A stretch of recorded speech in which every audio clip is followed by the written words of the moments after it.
Di sini saya akan menjelaskan mengenai organ tumbuhan. Sebelumnya kita harus tahu apa itu organ. Organ adalah sekumpulan jaringan yang memiliki satu fungsi atau lebih. Dan organ tumbuhan adalah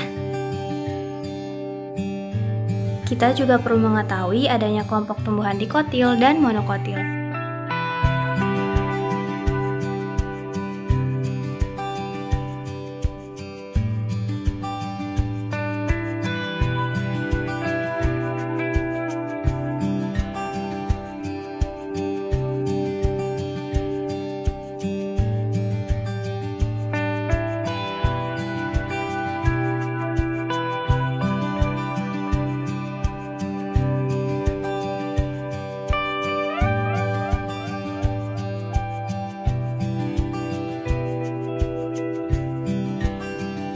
Sebelum kita masuk ke pembahasan, kita perlu mengetahui nih organ yang terdapat pada tumbuhan.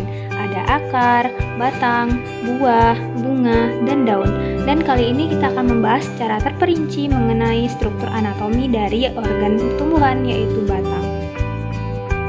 Pada penampang batang dikotil ini, ikatan pembuluh akan tersusun secara rapat dan juga teratur. Jaringan terluar atau epidermis terdapat pada gambar merupakan jaringan yang terdiri dari selapis sel yang rapat dan juga dilapisi oleh kutikula. Lalu selanjutnya terdapat korteks yang terdiri dari jaringan parenkim. Sel tersebut dindingnya tipis dan tersusun tidak beraturan seperti pada gambar.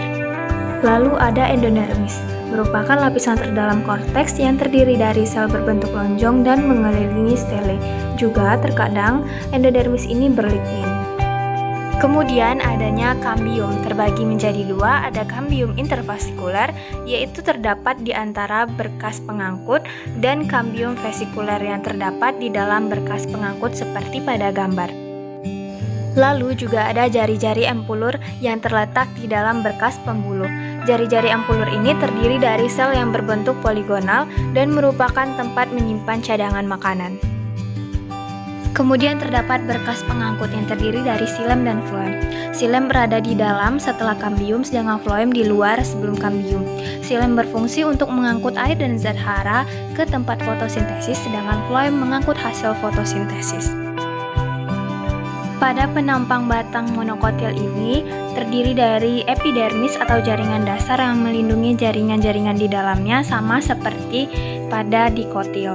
Bedanya, pada tanaman monokotil ini, ikatan pembuluh tersebar acak hingga empulur, sehingga tidak adanya batas yang jelas antara korteks dengan empulur.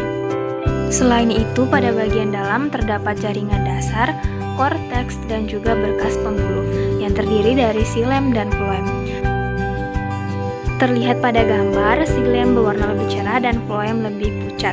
Dan di antara xilem dan floem ini tidak terdapat kambium, sehingga tanaman monokotil tidak mengalami pertumbuhan secara sekunder.